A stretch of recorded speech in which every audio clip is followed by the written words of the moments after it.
श्रीयुगलचरणकमलोभ्यो नमः। श्रीगुरुदेवाय नमः। श्रीमते निम्बार्काचार्य नमो नमः। श्रीमदहंससमारम्भां सनकादिकमध्यमाम् अस्मदाचार्यपर्यन्तां वन्दे गुरुपरम्परा।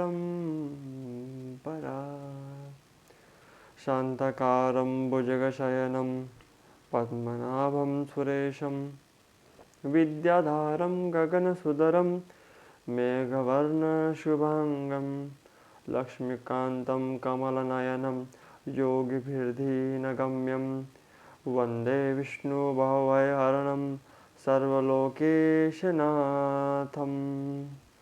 कृष्णाय वासुदेवाय हरये परमात्मने प्रणतः क्लेशनाशाय गोविन्दाय नमो नमः। राधासाध्यं साधनं यस्य राधा मन्त्रो राधा मन्त्रदात्रीं च राधा सर्वं राधा जीवनं यस्य राधा राधा राधा वाचिकीं तस्य शेषम्। श्री राधे मेरी स्वामिनी मैं राधे देरोदास जन्म जन्म मोहि दीजिए श्री चंदन को वास बरसाने की राधिका नंद गाँव के श्याम। इनके चरण में मैं करूँ अब कोटि कोटि प्रणाम। कृष्णं नारायणं वन्दे कृष्णं वन्दे व्रजप्रियः कृष्णं द्वैपायनं वन्दे कृष्णं वन्दे हृदाक्षुतम्।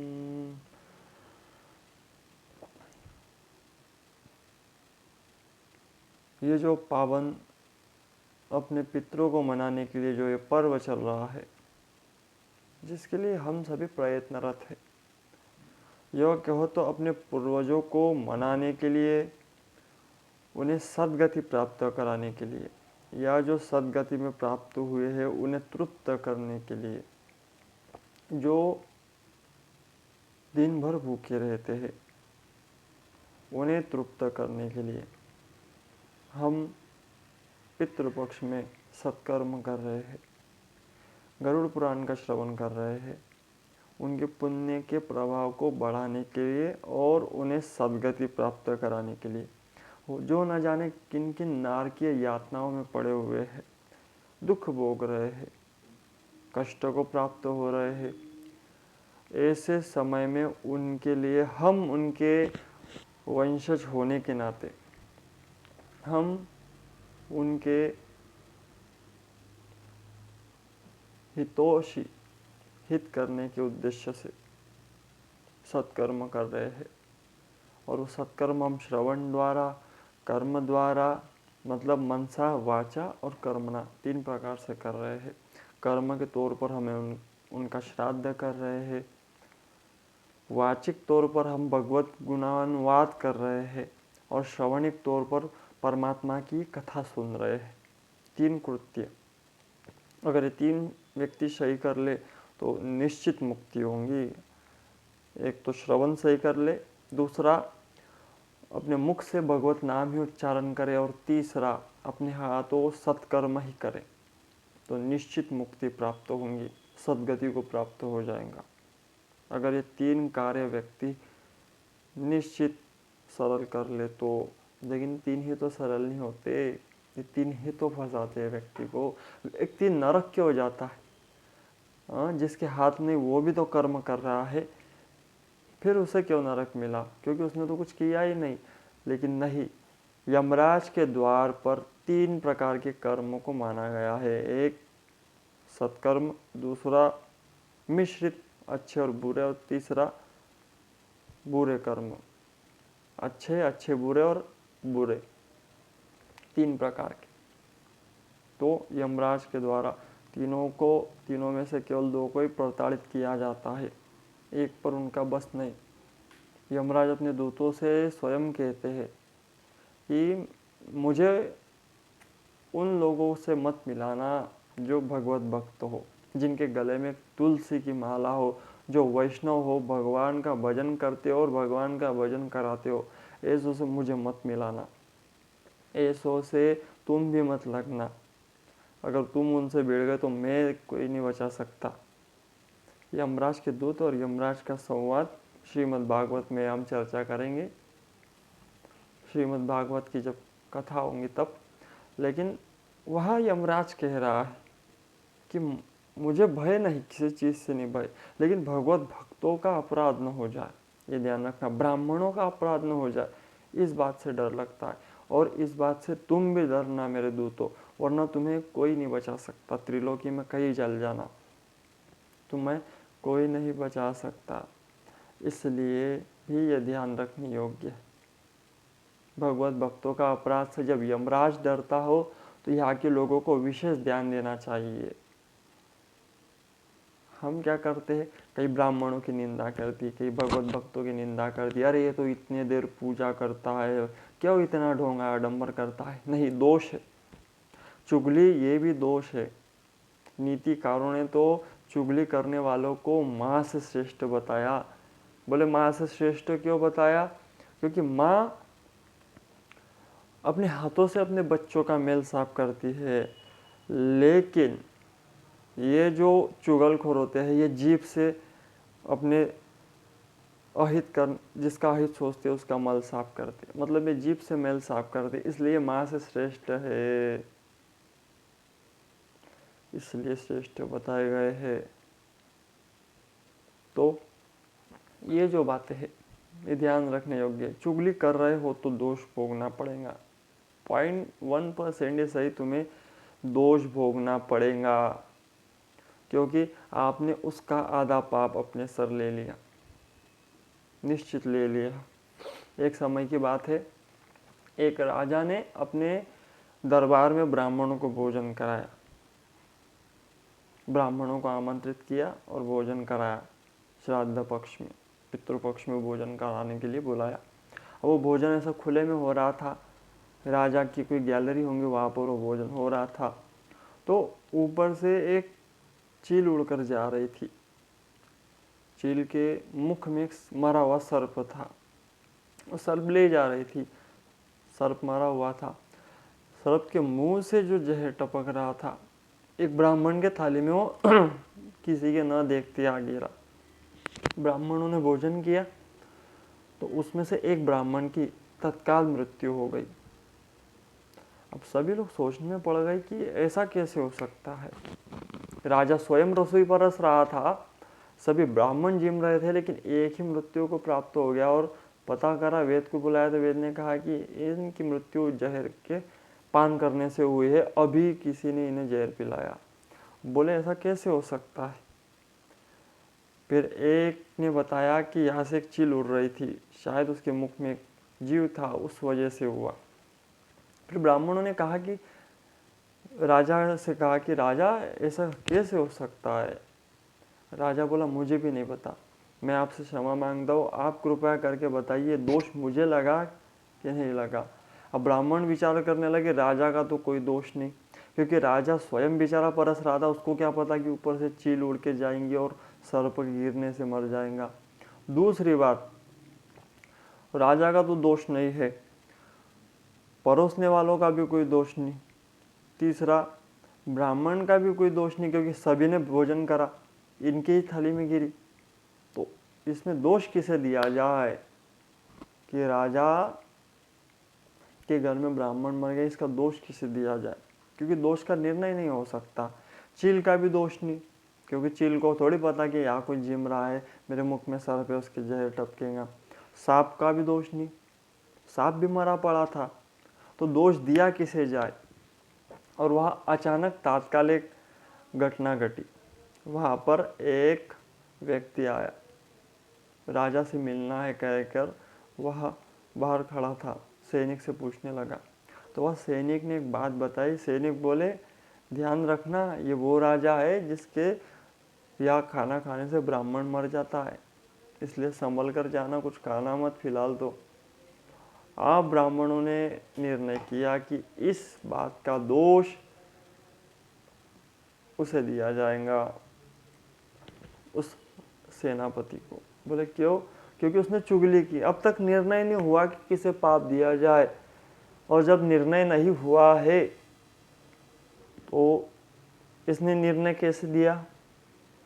तो पाप, सारा पाप, पूरे ब्राह्मण के मरने का पाप इसे लगेगा, और इसे लगने से वो पाप उसे ही लगेगा।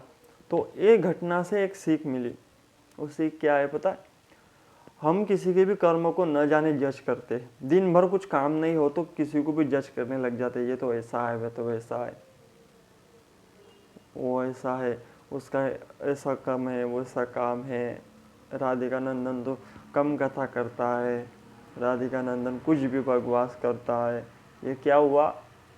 निंदा हुई, मेरी नहीं, लोगों की भी। आप किसी को भी जज करने लग गए, कहने लग गए कि ये तो ऐसा है, वैसा है, तो आपने उन्हें वैसा देखा नहीं, पहली बात। और दूसरी बात, आपको अधिकार नहीं डिसीजन देने का। आप यमराज थोड़ी हो, अब भगवान थोड़ी, आप चित्रगुप्त थोड़ी हो जो डिसीजन दे रहे हो। तो ये दोष हुआ। कई लोग कहते हैं ये इतने समय पूजा करता है। अरे करने देना, अच्छी बात है। वो ढोंग करता है, तूने देखा क्या कि वो वैसा रियल में है? उसके साथ रहे, उसके साथ उसकी भावनाओं को समझ, फिर जाके कहीं निर्णय दे।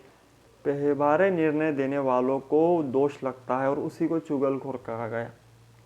तो चुगली करने वाले को निश्चित दोष लगता है, वही सारा पाप खा जाते हैं। इसलिए इस दुनिया में चुगलखोर धन्य है, क्योंकि वो न जाने कितना पाप खाते हैं। मेरे भी किया करो, अच्छा है, कम से कम मेरा पाप तो कम होगा, कम से कम पाप तो नष्ट होगा मेरा।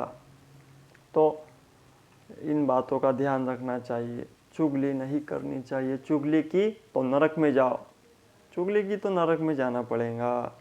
तो अब मैं कुछ श्राद्ध के विभिन्न अंगों का विषय का वर्णन करता हूँ। उसके बाद गरुड़ पुराण की कुछ चर्चा करेंगे और आज के सत्रों को पूर्ण करेंगे। लेकिन अब सुनो, श्राद्ध में क्या क्या चीज़ें ध्यान रखनी चाहिए।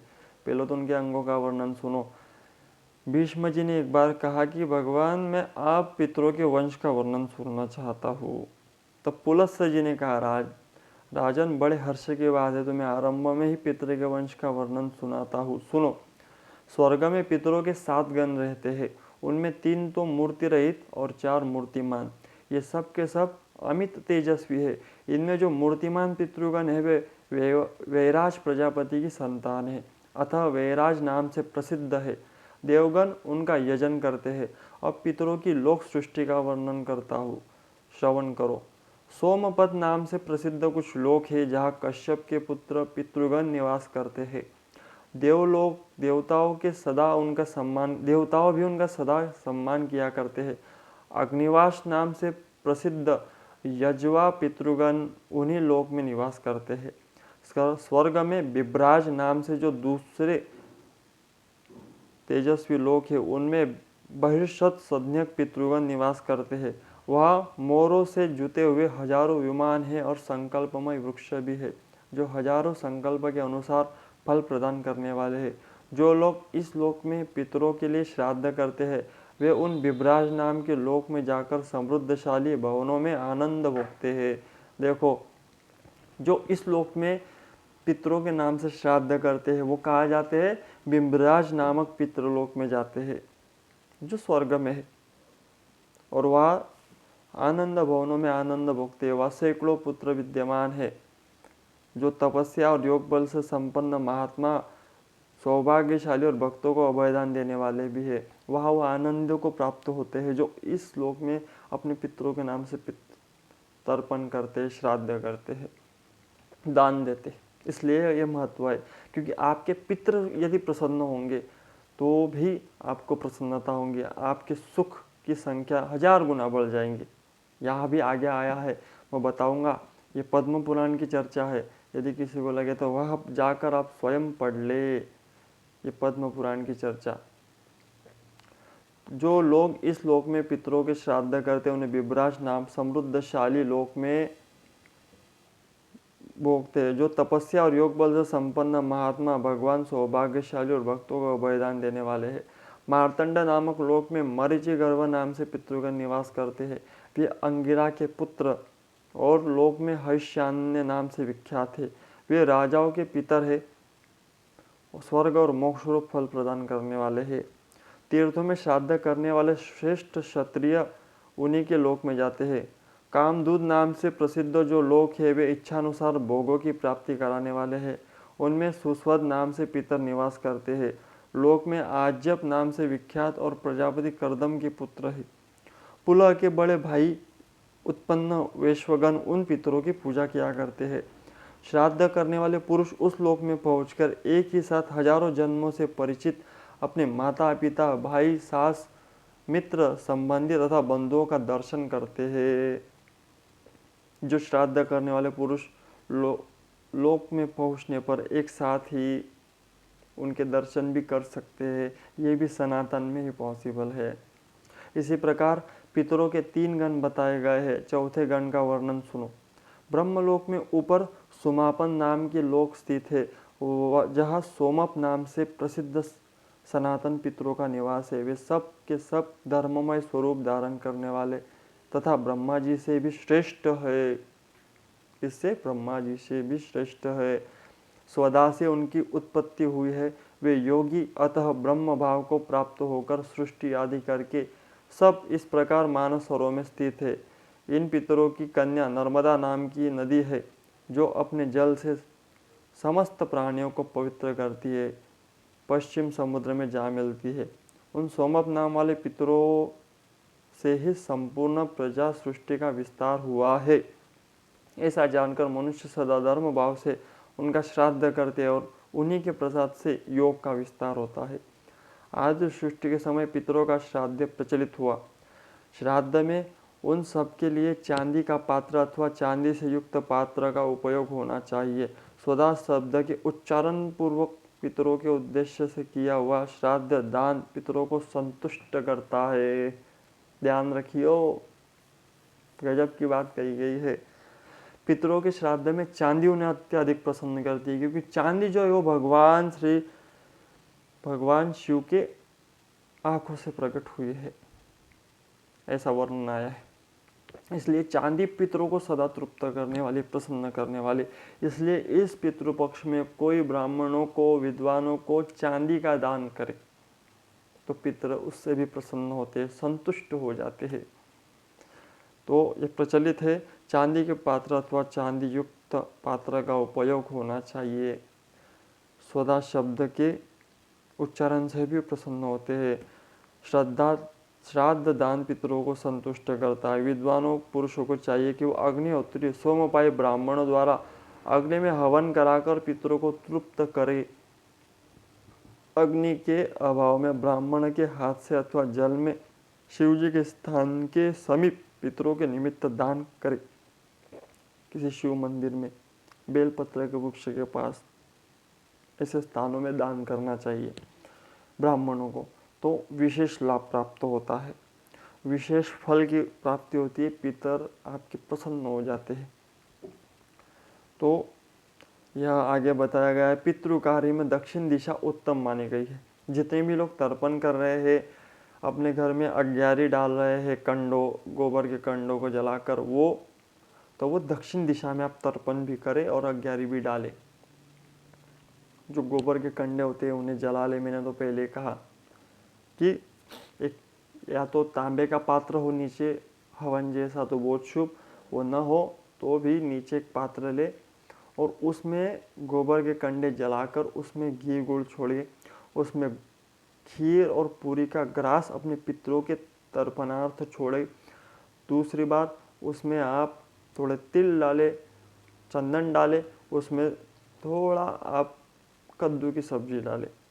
ये सब अपने पितरों को तृप्त करेंगे। 16 दिन कर पाओ तो 16 दिन करना, लेकिन ये अवश्य कार्य करना।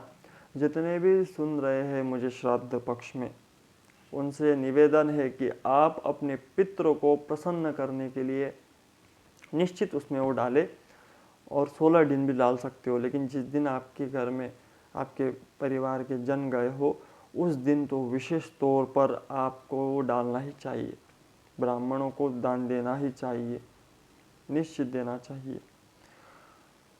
तो अग्नि के अभाव में पितृ कार्य में दक्षिण दिशा उत्तम मानी गई। यज्ञोपवीत को अपसव्य होकर अर्थात दाहिने कंधे पर करके किया हुआ तर्पण, तिलदान, स्वधा के उच्चारण पूर्वक किया हुआ श्राद्ध, ये सदा पितरों को तृप्त करते हैं।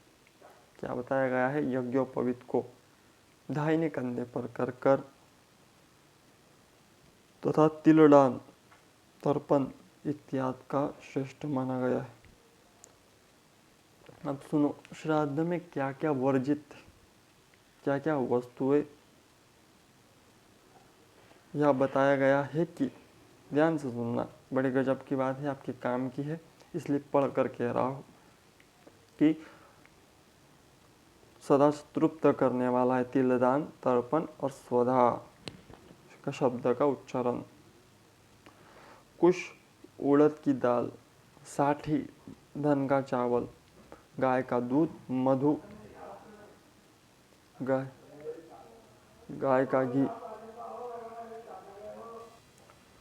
तो ध्यान रखिएगा किन किन चीज़ों को बना किया गया है और किन किन चीज़ों को बताया गया है।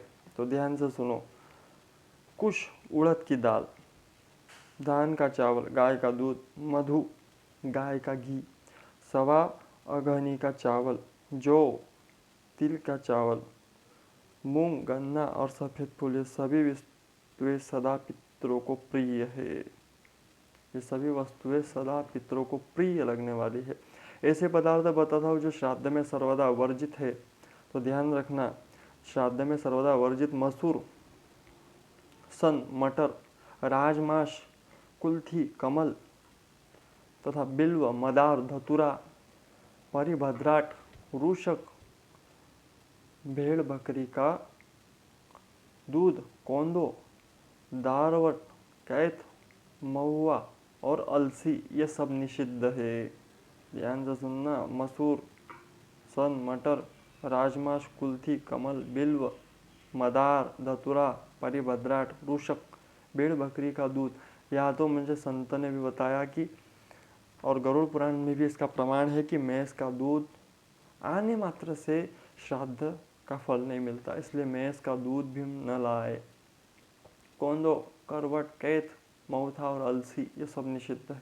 अपनी उन्नति चाहने वाले पुरुष को श्राद्ध में इन वस्तुओं का उपयोग कभी नहीं करना चाहिए। गाजर सर्वथा वर्जित है, गाजर भी नहीं चलता, तो नहीं करना चाहिए। जो भक्ति भाव से पितरों को प्रसन्न और संतुष्ट करते हैं वे पुष्टि, आरोग्य, संतान, स्वर्ग प्रदान करते हैं।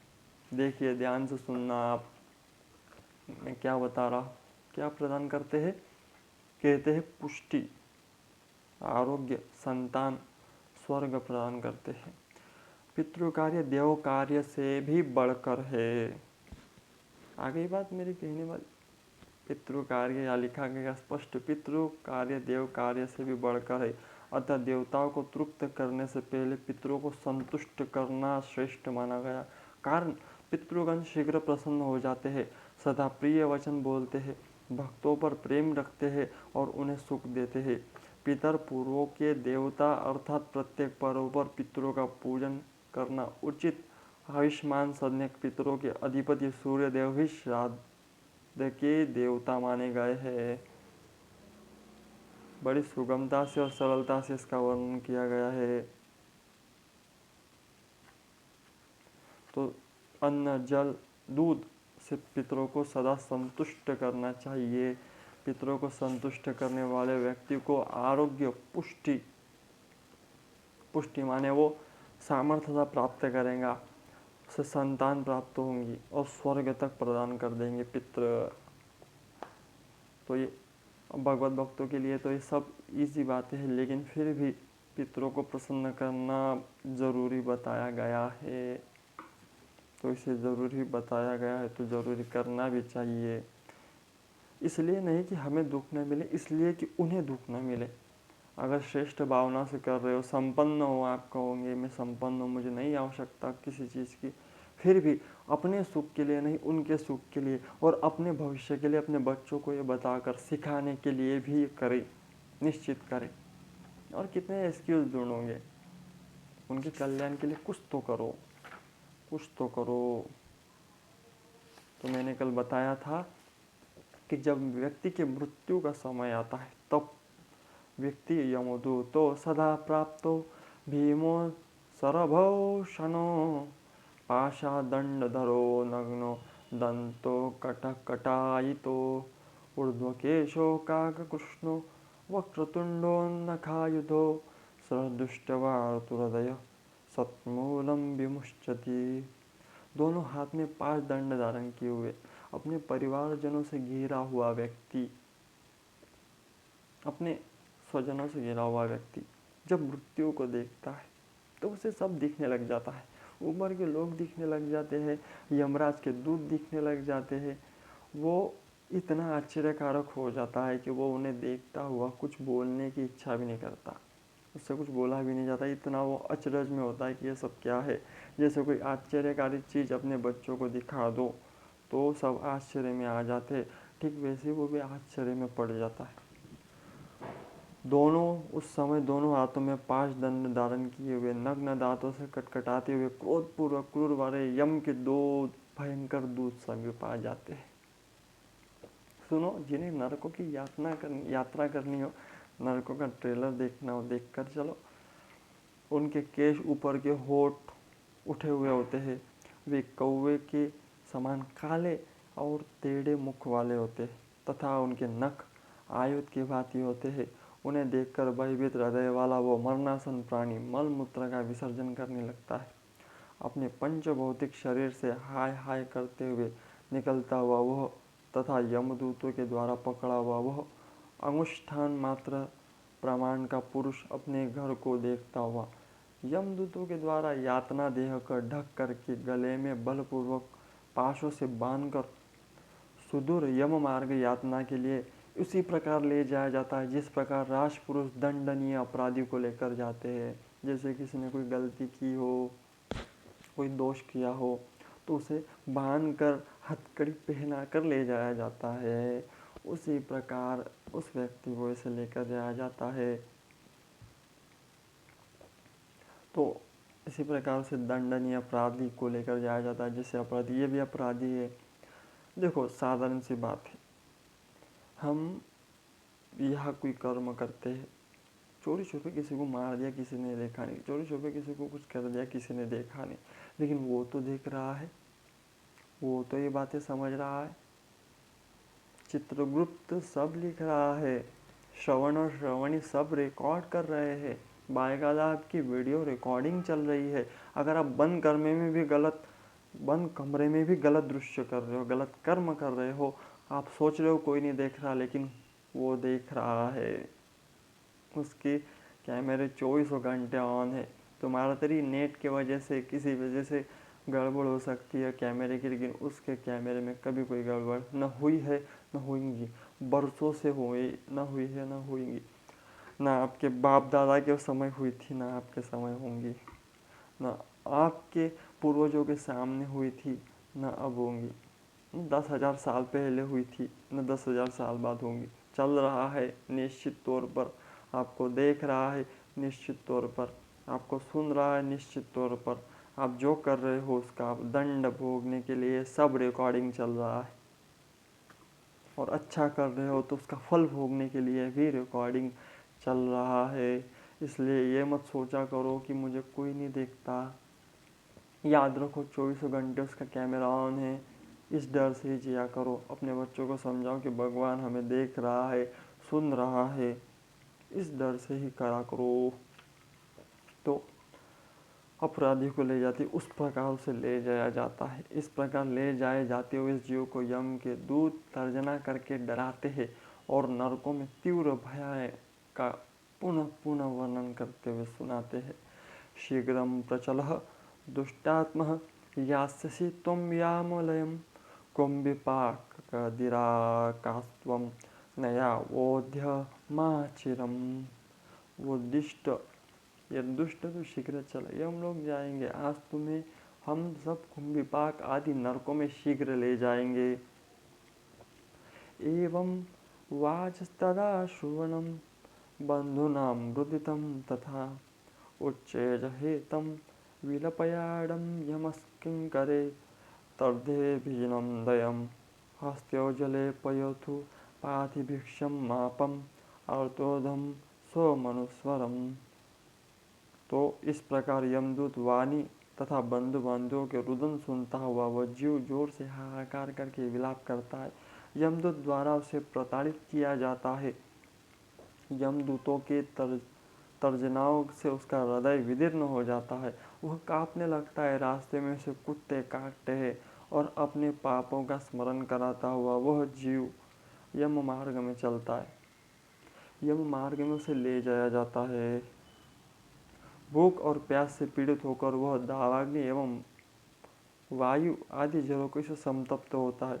यमदूत द्वारा पीठ पर कोड़े से पीटा जाता है। जीव को तपी हुई बालों से पूर्ण विश्राम रहित, जल रहित, असमर्थ होते हुए भी बड़ी कठिनाई से चलना पड़ता है। ध्यान रखो, प्रैक्टिस करो। पैदल जो नहीं चलते, पास के पास भी जो लोग गाड़ियों में घूमते हैं, कार लगती है, ऐसे लोगों को चलने की प्रैक्टिस करो। वो भी बिना जल के, बिना चप्पल के चलना पड़ता है। तपी हुई बालों का से मतलब गरम गरम रोड तपी हो तब चलने की प्रैक्टिस करना। लेकिन ध्यान रखना, यहाँ से 100 गुना पीड़ा वहाँ होंगी, यहाँ से 100 गुना तकलीफ की गणना वहाँ होंगी, दुखों की गणना वहाँ होंगी। सॉरी, नीचे नीचे यमलोक वहाँ भोगा जाएगा। तो बताया गया है कि असमर्थ होते हुए भी, मतलब उससे चला नहीं जाता।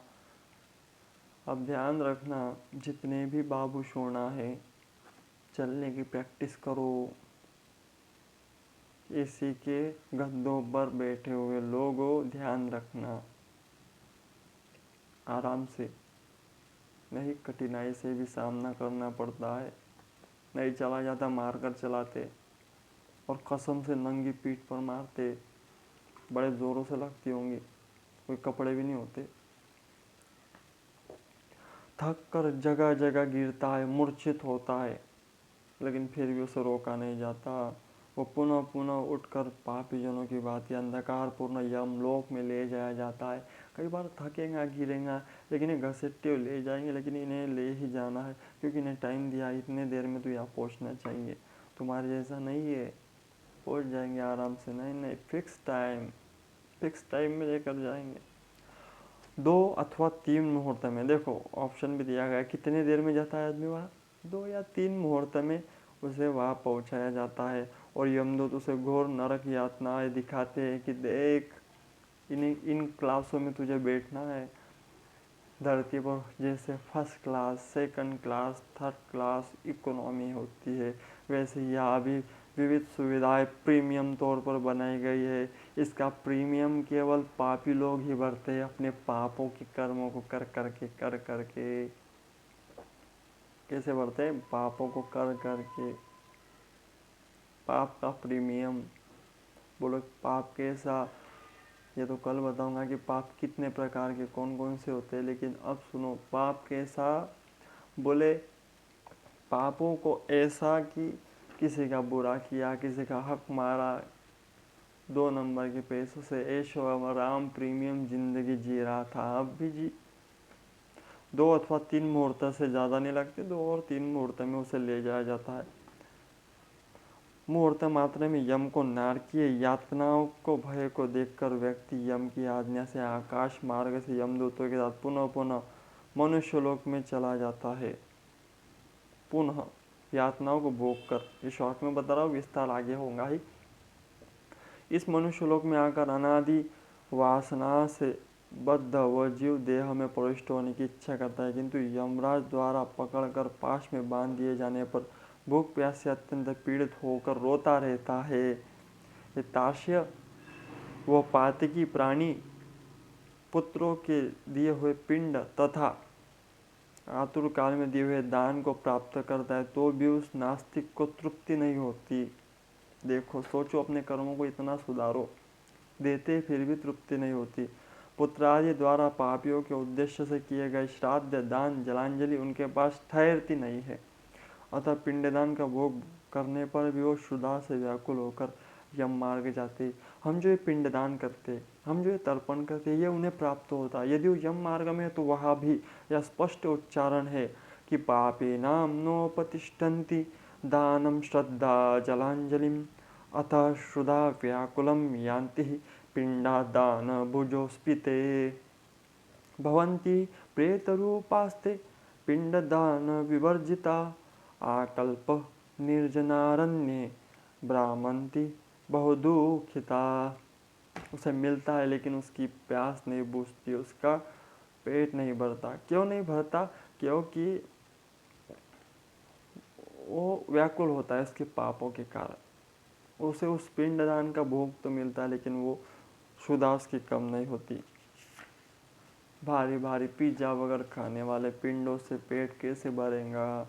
पिंडदान नहीं होता। वो प्रेत रूप होकर कल्प पर्यंत निर्जन वन में बहुत दुखी होकर भ्रमण करते हैं। जिनका पिंडदान, कई लोग कहते हैं हम इन सबको नहीं मानते, उनकी बात सुनो। उनके स्वजन क्या करते हैं? पिंडदान नहीं होता तो कल्प पर्यंत निर्जन वन में बहुत दुखी होकर भ्रमण करते, प्रेत होकर। अब प्रेत कौन से वन में? अब अफ्रीका के वन में भी भटक सकते हैं बेचारे, क्योंकि उन्हें स्थान दिया गया, जाओ आप भटक, क्योंकि तेरे स्वजनों ने कोई पिंडदान नहीं किया, कुछ नहीं किया, तो भटकना पड़ेगा। अब वो दुखी होंगे तो आपको दुखी करेंगे। मैंने पहले 2 दिन से चर्चा कर ही रहा हूँ, 3 दिन से, तो दुखी करेंगी आपको, इसलिए सुधर जाओ। ना भुक्तम क्षीयते कर्म कल्पकोटिशतेरपि अभुक्त्वां यातनां जन्म मानुष्यं लभते नहि अतो दध्यात् सुतपिण्डान् दिनेषु दशसु द्विज प्रत्येहं ते विभाज्यन्ते चतुर्भागस्व खलो खगोत्तम। सैकड़ों करोड़ों कल्प बीत जाने पर भी बिना भोग किए कर्म फल का नाश नहीं होता। जब तक वो पापी जीव यातनाओं को भोग कर नहीं कर लेता तब तक उस मनुष्य को भी प्राप्त नहीं होता। हे पक्षी, इसलिए पुत्र को चाहिए कि वह 10 दिनों तक प्रतिदिन पिंडदान करे। जाने के बाद ये पक्षी श्रेष्ठ, वे पिंड प्रतिदिन 4 भागों में विभक्त किए हैं। उनमें 2 भाग तो प्रेत के देह पंचभूत पुष्टि के लिए, तीसरा भाग यमदूतों को प्राप्त होता है, चौथे भाग से जीव का आहार प्राप्त होता है। 9 दिनों में पिंडों को प्राप्त करके प्रेत का शरीर बन जाता है। 10वें दिन उसे उसमें बल की प्राप्ति होती है। एक मृत व्यक्ति के देह से जल जाने पर पिंड के द्वारा पुनः एक हाथ लंबा शरीर प्राप्त होता है, जिसके द्वारा वो प्राणी यमलोक के रास्तों में शुभ अशुभ कर्मों को भोगता है। अगर उसका शरीर नहीं बना तो क्या होगा? प्रेत रूप में वो किसी निर्जन वन में पड़ा रहेगा, दुखी होकर केवल वायु का आहार करेगा और दोष भोगता रहेगा। और किसी समय आने पर यदि भारत के वन में हुआ तो फिर भारत के तांत्रिक बहुत आगे, उससे अपना काम करवाएंगे। वो बेचारा क्या करेगा? निर्जन वन में पड़ा रहेगा, दुख भोगेगा और आपको दुखी करेगा। उसके दुख मैंने आपको बता दिए। शुभ कर्म नहीं होंगे, संतान नहीं बढ़ेंगी, विवाह नहीं होंगे, घर में दुख रोग शोक होते रहेंगे। ये है आपके पितरों का सद्गति पर नहीं प्राप्त होने का परिणाम। रात्रि में नींद उड़ जाएंगी तो ऐसे कार्य होते रहेंगे। एक मृत व्यक्ति के देह में जल जाने पर पिंड द्वारा पुनः से लंबा शरीर प्राप्त होता है और शुभ अशुभ कर्मों को भोगता है। शुभ अशुभ कर्मों को भोगेंगे मतलब आगे जाएगा तो आपको भी उससे संतुष्टि तो होंगी, नेक्स्ट लेवल पर तो जाएगा। पहले दिन जो पिंड दिया जाता है उससे सिर बनता है, दूसरे दिन से ग्रीवा मतलब गर्दन और स्कंद मतलब कंधे बनते हैं, तीसरे दिन से हृदय बनता है, चौथे दिन से पीठ, 5वें से नाभि, छठे तथा 7वें से कमर और गुह्यांग, 8वें से जंघे, 9वें से जानु घुटने। इसी प्रकार 9 प्रकार के देह प्राप्त करके 10वें पिंड से क्षुधा तृष्णा मतलब भूख प्यास जागृत होती है। इस पिंड शरीर को प्राप्त करके भूख और प्यास से पीड़ित जीव 11वें-12वें दिन भोजन करता है। मर जाने के बाद की बात है। इतने पिंडदान हम करते हैं ना, तो उसका ये होता है फल। 13वें दिन यमदूतों द्वारा बंदर की तरह बंधा हुआ वो प्राणी अकेला ही यम मार्ग जाता है। 13वें दिन जाता है। एक यम मार्ग में मिलने वाली वैतरणी नदी को यमलोक की मार्ग की दूरी का प्रमाण 86,000 योजन है। कितना है? 86,000 योजन। वो प्रेत प्रतिदिन और रात में 247 योजन चलता है। गूगल पर कर लेना, खुद कुछ किया करो, मुझे मत भला करो। मार्ग में आए हुए इन 16 पुरों के नाम सुनो। 16 पुर लगते हैं रास्ते में, ऐसा नहीं कि सीधे यमराज के द्वार। यम के पूरे नगरी के बीचों बीच यम का द्वार है, उसका महल है यमराज जी का, और आसपास ये नगरे पूर है, पीछे क्लासेस है। मानो एक प्रकार ये सबसे बड़ी यूनिवर्सिटी है पापियों को सुधारने वाली। तुम यहाँ नहीं सुधरे तो वहाँ सुधारे जाओगे। यमराज की इतनी बड़ी यूनिवर्सिटी में सुनो कितने प्रकार के क्लासेस है। सुनो अब इसे रास्ते में कितने प्रकार की चीज़ें लगती है, क्लासेस तो बाद में बताऊंगा। रास्ते में कितने प्रकार के डिविजन्स लगते हैं सुनो। सौम्यपुर लगेगा, सौर्यपुर, नरेंद्र भवन, गंधर्वपुर, शैलागम, क्रौंचपुर, क्रूरपुर, विचित्र भवन, बृहदपुर, दुखपुर। अब दुखपुर नाम सुन के समझ जाओ क्या होगा।